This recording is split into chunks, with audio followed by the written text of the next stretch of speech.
Well, thank you all for having me here this morning. I'd really like to thank Brenda for inviting me, and it's a pleasure to appear here with my favorite Democrat senator, Senator Keaveny. He and I served together on a couple of committees, among them Judiciary, I believe. Yeah, I am in my first term as senator. I was just sworn in last month. I have to say that this must have been, and as Brenda mentioned, I was formerly a state rep. I have to say this has to be one of the most unusual legislative sessions in Missouri history. I mean, first of all, I remember in January, I was, you walk in senator by senator, just senator for the first, senator from the second on your swearing in, at the swearing in ceremony. So I was standing there with Scott Sifton when the Ferguson protesters started wreaking havoc in the upper gallery. I did eventually get sworn in. Sadly, very tragically, both our state auditor and his communications director committed suicide. Our Speaker of the House resigned in a scandal last week. But despite all this, I believe we had a reasonably productive and successful session. As always, though, there remains unfinished business. One of our successes, I think, was passage of Senate Bill 5, which was municipal court reform. Of course, the shooting death of Michael Brown and the subsequent protests over that brought to the public's attention some problems with our regional municipalities and our municipal courts. It's a problem a lot of us have been aware of for quite some time. St. Louis County, of course, has 90 municipalities, and some of these seem to have little purpose other than to issue fines and enforce those fines with bench warrants. So Senate Bill 5 does a number of things. It tightens up, it creates some, I think, good government regulations regarding municipalities, as well as reducing the maximum amount of revenue that can be generated for a municipality by fines from 30% down to 12.5% in St. Louis County and 20% in the rest of the state. Another important bill was Senate Bill 42, the school transfer bill, sponsored by Senator Pierce. Last year, of course, Governor Nixon vetoed a similar bill because of the inclusion of an option for eligible students to attend non-sectarian private schools. The governor said that was a non-starter, but that if that provision were removed, he would be willing to support a bill that expanded school choice options such as charter schools and virtual schools. So I think we worked hard. I serve on the Education Committee. We worked hard to produce a bill that would mirror the governor's requirements and also address the school transfer issue and the need for choice in Missouri education. It's not clear at this point whether the governor will sign the transfer bill or not. If he doesn't, well, it'll be back to the drawing board next year on the school choice issue. Senate Bill 24, welfare or TANF reform, was another important bill that passed this year. As most of you are aware, of course, the background is that in 1996, President Bill Clinton, after vetoing welfare reform twice, with an election looming, signed welfare reform and then took credit for it. We remember those famous words, this bill will end welfare as we know it. And indeed it did. I believe welfare reform at the national level has been a great success. It was a 60% reduction in welfare caseload over the first decade that welfare reform was implemented. 80% of those people leaving welfare got jobs. This has been analyzed by the Brookings Institute, no right-wing think tank there. But not in Missouri. Essentially, Missouri passed up on most of the flexibility that states were given regarding TANF, temporary assistance for needy family. The Heartland Foundation rated Missouri 50th out of 50 in terms of implementation of welfare reform proposals. So Senate Bill 24 did several things, the most important of which were to reduce lifetime TANF benefits from 60 months down to 45 months and strengthening work requirements. Of course, we're all familiar with the most contentious of bills this session, a little bit overshadowed by the scandal and the resignation of last week, but right to work. House Bill 116, Representative Eric Burleson and Senator Dan Brown sponsored that. Last week, the Senate took up and amended and passed the House bill. That bill in return went over to the Senate, or to the House to be passed again. This was a historic event. This was the first time in history that right to work had passed either of our houses by a constitutional majority. Last year, shepherded by the able leadership of Speaker Tim Jones, who just joined us, the right to work passed the House, but this time we passed both the House and the Senate. There's a lot of rhetoric, leveled at right to work, but I believe if we look at right to work in its historic context, remember that the traditional right of freedom of contract was replaced by a massive edifice of federal labor law in 1935 with the Wagner Act. The Wagner Act and its progeny, the National Labor Relations Board, and decades of its decisions have created a law that has essentially greatly favored unions in their attempts to organize and negotiate with employers. In 1947, the Taft-Hartley Act created some modest restrictions in the regulatory regime set up by the Wagner Act, and one of those was the rights of states to declare that employees in their state would not be compelled to join unions as conditions of employment or pay dues to unions as the condition of employment. So I think right to work is a common sense measure. In addition, from an economic development standpoint, right to work states have vastly outperformed states with forced unionization. Since the recession of 2008, 4 out of every 5 jobs in the United States have been in right to work states.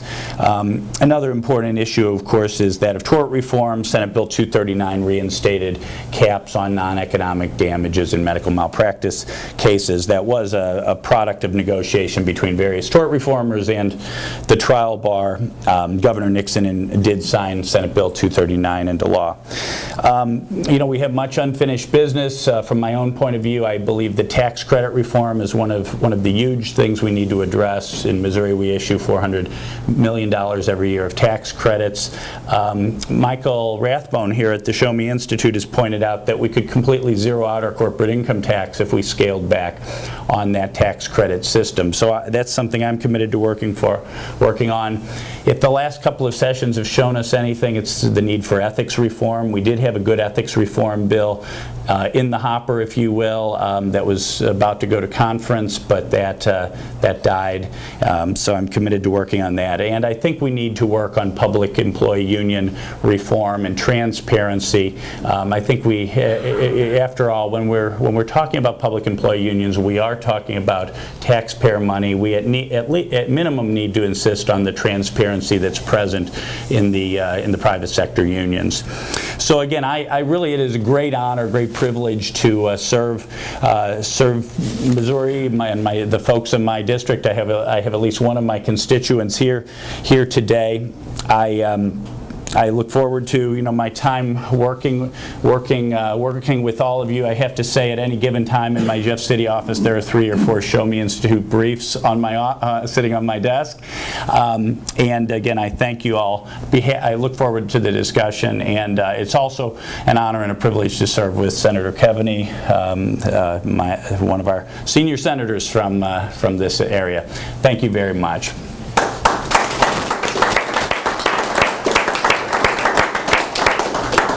Well, you're in for a treat today. Senator Keaveny's perspective might be a little different than mine on some of these issues. In addition to being a senator from the 4th, I am the minority floor leader. So I lead the Democrats, and I think the senator from the second from the second here did a very good job at highlighting all the bills that we debated. Unfortunately, I come from a different perspective on most of them. And first and foremost is the right to work bill. I think what's happened to the middle class in this country has just been a crime. And I think we need the middle class. And I think what right to work does is it drives wages down for everybody. And that's how all the fireworks started in the Senate this year. I think we need to focus on the middle class and give them incentives and give them a chance to. I mean, we're still recovering from the 2008 recession. If you're in the middle class, that's where we need to concentrate. We don't need to drive down wages. Most of the guys in the building trades, all they really want is an opportunity to buy a house, educate their kids, and maybe buy a boat. And that's all they want. And they're willing to climb on red iron. They're willing to wash windows on the outside of skyscrapers for $40,000 a year. And I don't think that's too much to give them. So we disagree on that, but that's where we are on that. Senate Bill 5, I thought was just a huge victory. That was bipartisan. That was a huge victory for everybody. I think the governor, did he sign that? Not yet, but I think he's expected to. Yeah, I think he'll sign it. What was 5 again? That was the municipal court reform out in St. Louis County.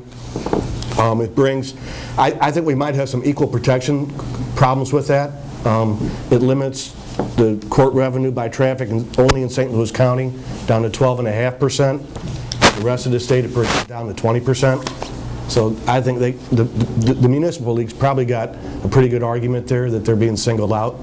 We'll see. And I'm sure they're going to file suit. So What was the logic for that? they're the worst offenders. You know how the pendulum goes? This way, all the way to this way, and we'll bring it back. I think... Well, it's funny. That's a good point. The Constitution, the Missouri Constitution, prohibits special laws. In other words, when you pass a law, it should apply to everybody equally in the whole state. And yet we do it all the time. And frequently the bills are written, a county between this population, bordering a river of thus and such class. And but I think you're right, Joe, that was the rationale for being tougher on St. Louis County. Yeah. And I think if it does withstand challenge, I think you'll see some form of consolidation in St. Louis County. Not only municipalities, but police forces, county councils, things like that. The ball's definitely rolling. More often than not, you don't get it right the first time. So there'll be some give and take still. Senate Bill 42, the senator and I were talking about that before we got here. That's the transfer bill, and that was designed or the initial premise on that was to solve the funding crisis for the unaccredited school districts. And unfortunately, it did everything but that. It allows for virtual schools. It allows for charter school expansion, of which I'm all in favor of, both of those things. But it does not solve, without a hard cap on what the receiving district, or what the sending district has to pay the receiving district, it does nothing to solve the unaccredited districts going bankrupt. So the proponents say, and quite frankly, I voted for the bill. The proponents say by accrediting individual schools within the district, that the people in the failing district will have an opportunity to go to a school within the same district, and that addresses the problem. I just don't believe it. I think we'll be back trying to solve the funding crisis next session.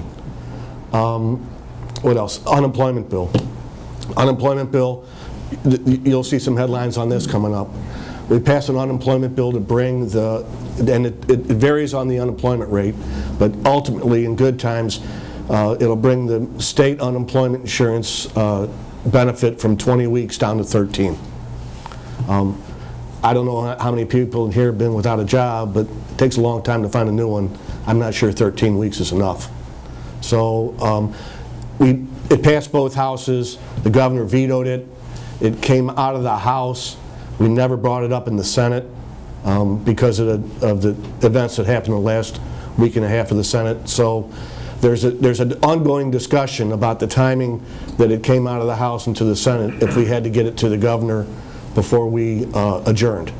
One side says we did, the other side says we didn't. And it's a very vague comment in the Constitution that says if it comes out before, if the governor sends it back with more than 5 days left in the session, you got to get to him before the session's back. And we didn't do that. So I would imagine the chamber, there's going to be some discussion over that. And the TANF bill, he and I are really opposed to each other on the TANF bill. Temporary for needy families, a single mom with 2 kids gets $300 a month. And it's not a budget buster. Actually, the fiscal note on the bill was 0. All it is reallocating funds. Most of it's federal funds. All it is reallocating funds within the program, and what it does is it takes $300 a month away from a mother with 2 kids, and I just didn't see the purpose for it, and I still don't, and I think it's vindictive, and unfortunately it's law. And with that, I will open up with any questions.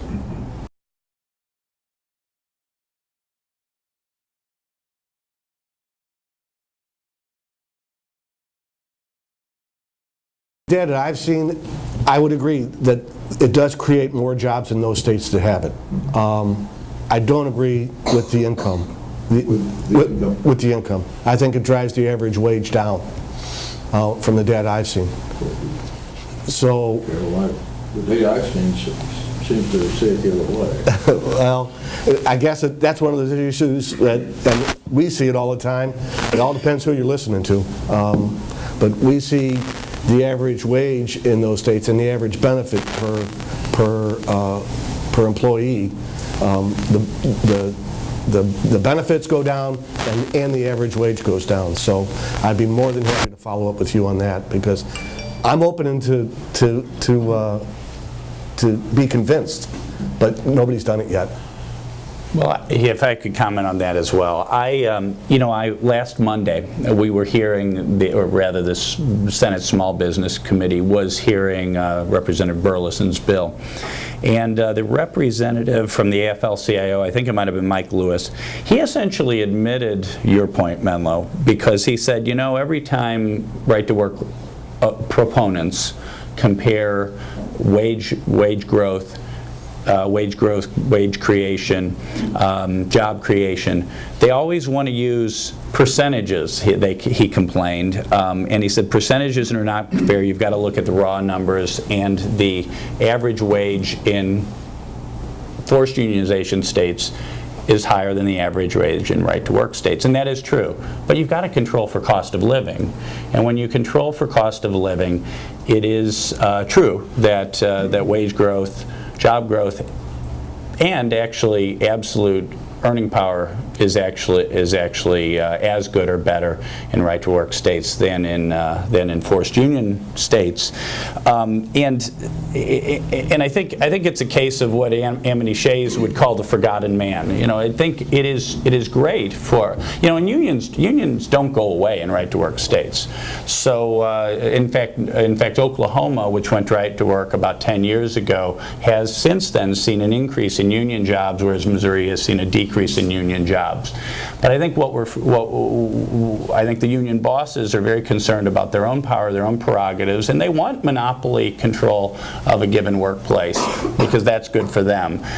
But I don't think it's the right thing for the individual workers who might not want to join their unions, might not want to support the political causes that their unions support, and I think it's overall a drag on the economy. So I believe in freedom in general. I believe in worker freedom too.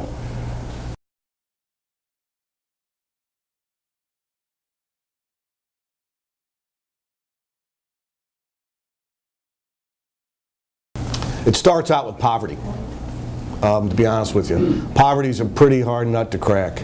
A lot of these kids, probably, and I don't remember the figure, but it's almost 20% of the children going to SLP at St. Louis Public Schools are homeless.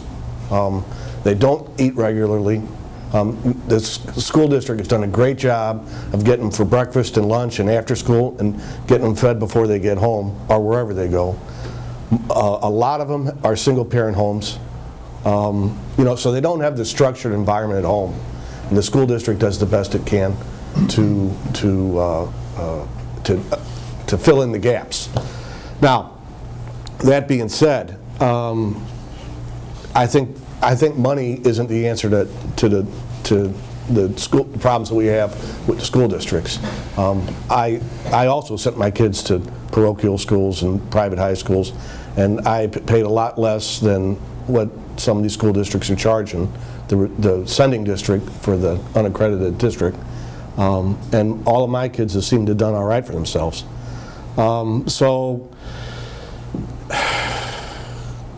it's not money. You know what I would like, at the end of the discussion, I would like to see us pass a bill that posts the salaries, that school districts have to post their salaries for their administrators on their website. I really would. My salary's up there. Yeah. You go to the city of St. Louis, their salaries are up there. I would like to see the school districts do that. And I think, I'm not saying that a lot of the resources goes to overhead, but I would like to know how much of it does. When I sit on the Education Committee in the Missouri Senate, and the room is absolutely packed with lobbyists, 90% of whom represent the education industry, teachers unions, school board association, and so on.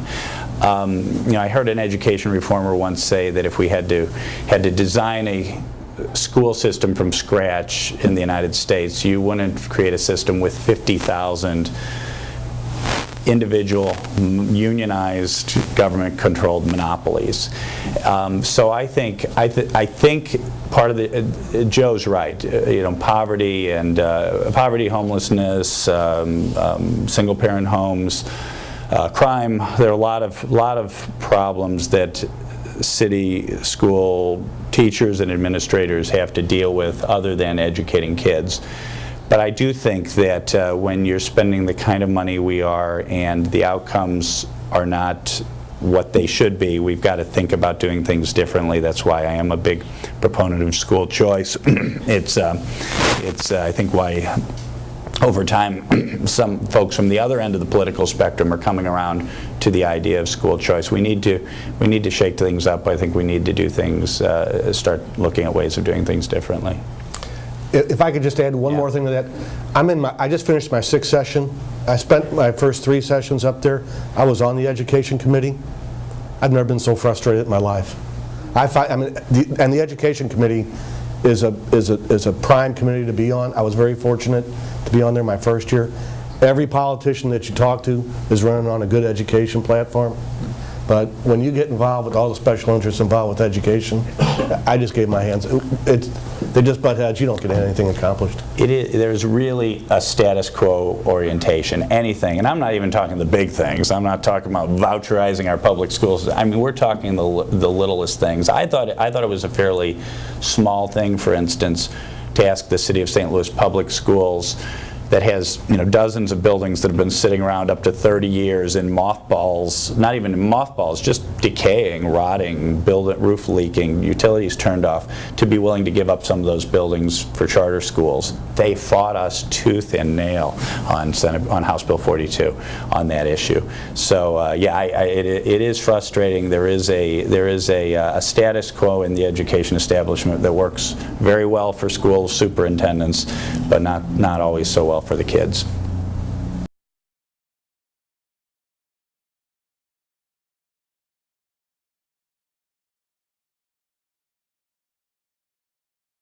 I don't think we have, and we both serve on judiciary, I don't think we've seen a bill that does that, but I know the Supreme Court just appointed a panel to take a look at that.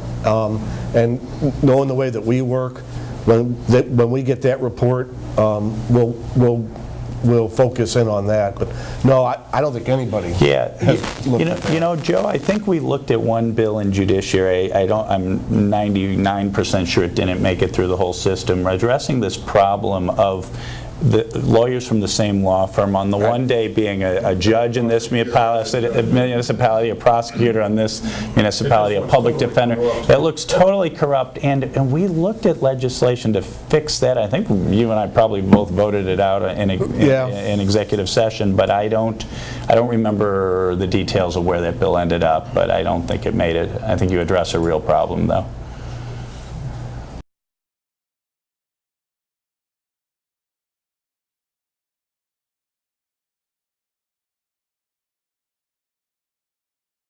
I would agree with that last part, but the problem is, they're not going to bring me to the problem school. Right. You have to say, this is part of it, is you go in not when they want to, but when you want to. And you don't set it up so that everybody can do it, but otherwise you don't have a real experience of what a classroom is like if it's sort of preset to be the best of those classrooms that are in the school. Right. I'd be open to that. And I'm sure you would too. I would too. No, I haven't spoken to Tiffany. I've heard some good things about what have happened in Jennings.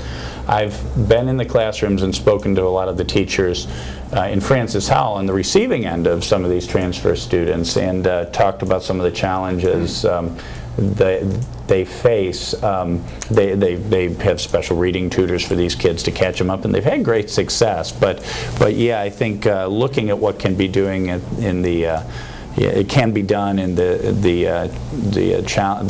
underperforming school districts, I think, is great. And let's go meet with Tiffany. Yeah, I mean, this is an issue that everybody wants to address. The problem is no one knows the right way to do it. And we've got, I mean, you talk school reform, man, there's more different definitions of school reform, so it's trying to get everybody focused, and quite frankly, that's our challenge.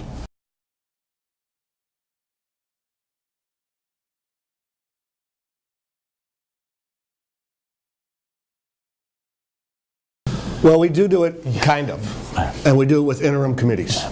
The president pro tem, and he hasn't done it yet, he will appoint it's up to his discretion to appoint interim committees, and he did it last year or the year before for Medicaid reform expansion. I can't think of one they did last year, but back in reference to your study, I actually read that 400-page study. Good. I filed 2 bills this year, one for eyewitness identification and one for custodial interrogation. Couldn't get either one of them out of committee. So yeah, our eyes are a little bit closed to science and all the supporting documentation. So we just got to work our way through it. I'm going to bring those 2 bills back because I think we need to address that. We need to stop. We're the most incarcerated country in the world, and I think that's the root of it. I'm not soft on crime, but there's got to be a different way to penalize it. That's all. Go ahead. Yeah, no, I was going to point out Senator Keaveny is one of our reformers of our criminal justice system, and those were excellent bills. Yeah, and I was going to point out the interim committee. For instance, House Bill 42, Senate Bill 2, the transfer bill, was the product of it was before my time, but a pretty extensive work by an interim committee. I guess 2 years ago now. But you're right. We need to look at the best evidence, the best scientific work in the fields that we're working on.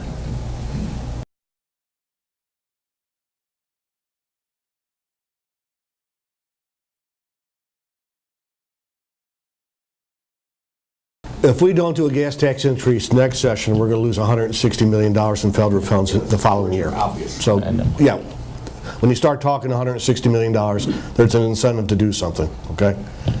It's the funding mechanism is basically raise the gas tax, institute toll roads, and the third one would be to issue revenue bonds, which essentially pays it out of GR. Depends on what faction that we're talking about. And occasionally you'll hear about a mileage tax, how many miles you put on your car. Oregon just started that. Did they? Last month. Right. Yeah. Starting a system. We haven't had a discussion about that yet. At least I haven't heard the discussion about that. But everything's on the table.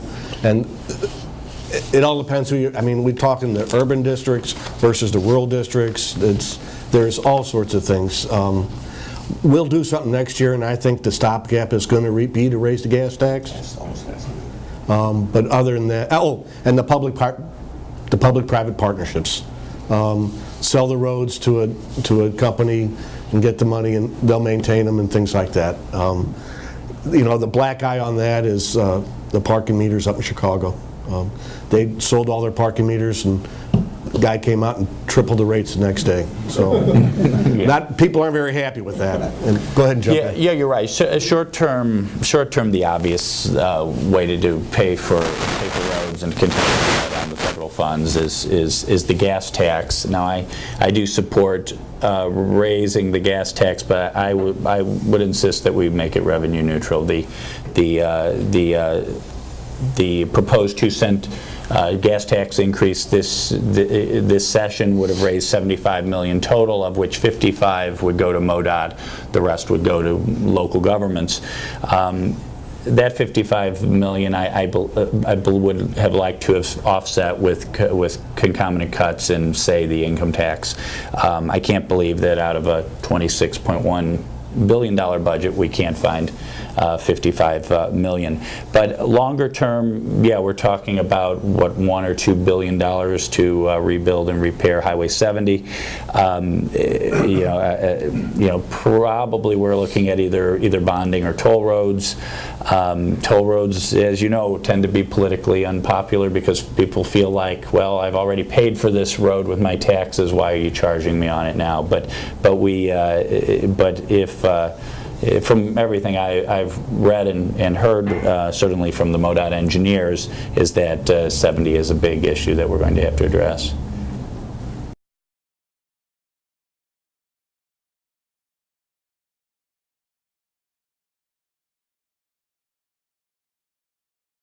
I'm not sure we know how to clean it up yet, okay? There might have been a bill filed, and I didn't follow it. I don't think I heard it in judiciary. I don't recall, yeah. So it didn't get, the problem is when the voters passed Amendment 5, they said that there was an unalienable right to possess a firearm. And then there was a couple of exceptions in there, and one was a dangerous felony. I don't remember the name, but an egregious felony. And those people couldn't carry firearms. Now, we're getting down, the brass tacks of it is what fits within that definition. Okay? A guy that gets felonious non-support conviction, is he allowed, before we passed Amendment 5, he was not allowed to carry a firearm. Now, he is allowed to carry a firearm because he doesn't fall within those exceptions. And I think the definitional part is where we're having a hard time with. We haven't decided which ones aren't going to carry the firearms and which ones are. And quite frankly, our rural counterparts, if they get into a felony, their third DWI, they can't take their kids hunting, and that's why it appears to them, because they can't carry a firearm to go take their kids out and go hunting. So we'll get it squared away for the urban guys. It's just going to take time. Yeah, I am a supporter of our CCW laws, but I agree that we don't want certainly violent felons to be carrying concealed weapons. I am in support of actually having background checks and so on. So the plastic bag, paper or plastic bag, Dan Shaw, one of my roommates in Jeff City, was the sponsor of that, and then added on to that was the prohibition on municipalities creating their own minimum wage. And the argument is always local control. Why are you preventing us from doing this? I guess my perspective on this is having dealt with local governments, county governments, municipal governments in various capacities for for many years. I think many times municipal and local governments can be every bit as tyrannical as the state or the federal government. I certainly own a small office building, and I won't name the municipality, but dealing with that municipality is a source of great frustration. The federal government was created by the states, and actually the local governments in Missouri were products of the state constitution and of state power. So I don't really believe that local municipalities ought to be banning plastic bags, setting their own minimum wages, or so on. And honestly, we call them plastic bags. Most plastic bags are petroleum most plastics are petroleum products. Actually, plastic bags are not. They're made from a byproduct of natural gas. So they are honestly a very sustainable thing, because this byproduct is available in almost infinite supply. So the demonizing of plastic bags by the environmental groups, I just don't buy it.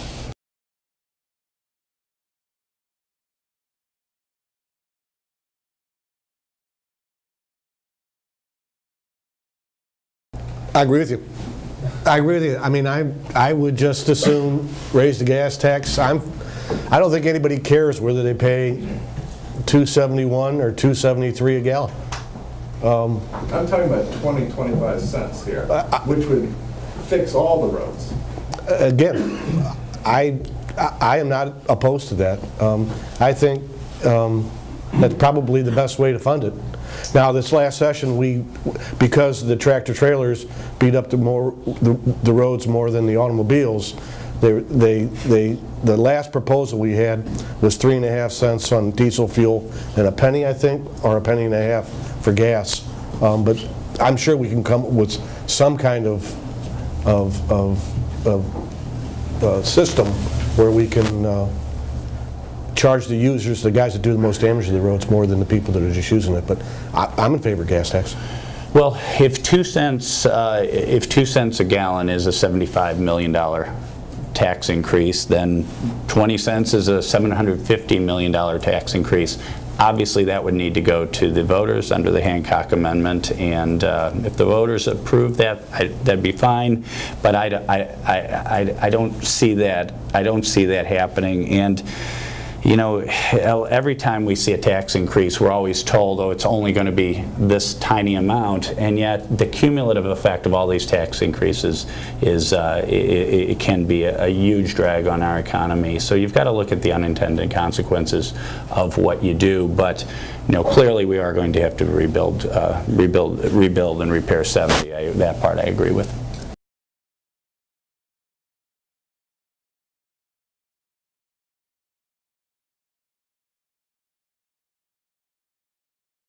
I have mixed feelings about term limits. On the one hand, I do agree with that. We just start to learn our job and we're term limited out. On the other hand, I don't think our founders, the founders of our country, intended politics to be a lifetime career job. In fact, our founders did debate term limits, and they thought it was just inconceivable that any congressman would ever serve more than 2 or maybe 3 terms. Of course, Abraham Lincoln was called back to Illinois. So I am a supporter of term limits overall, but one proposal that might not be a bad idea would be, right now we can spend 2 4-year terms in the House, and I'm sorry, 4 2-year terms in the House and 2 4-year terms in the Senate. 8 plus 8 is 16 years. I think maybe allowing members to divide that 16 years up in any way, so someone could spend 16 years in the House but couldn't serve in the Senate, or divvy that up. That might be a compromise in between no term limits at all, someone could be there for 35 years, and our present system that creates the problems you mentioned. I agree basically with what Bob said. And I voted for term limits, and it was a big mistake. Yeah, who would have thought? But for instance, last year I've just finished my 6 years. My 5th year, we passed the preschool bill to fund the preschools, and we did that. A House bill came over the last week of session. I put a floor substitute on it that had the preschool bill on it, and we passed it, and the House picked up and passed it, and that's how we got it. it takes 5 years to learn how to do that. And to develop the relationship where people, because things are moving so fast, to develop the moxie and the respect where people realize that you're not taking them down the wrong road. It's just that they know you're trying to do the right thing. So now my 6th year, I'm looking, I got 3 years left because I got an extra year here, but and then we're done. Now the flip side of that is, why would you want to do this more than 8 years anyway? I'll tell you, Senator Keaveny is kind of a walking advertisement against term limits, and I serve with him, as he mentioned, on judiciary, and having senators who really know the subject matter, know the procedure, and have the relationships with other, especially in the Senate, with other senators, that's extremely valuable. But I have to say, there are also members you're glad there are term limits. Yeah. Thank you, folks. Thank you very much. Thank you. Thank you.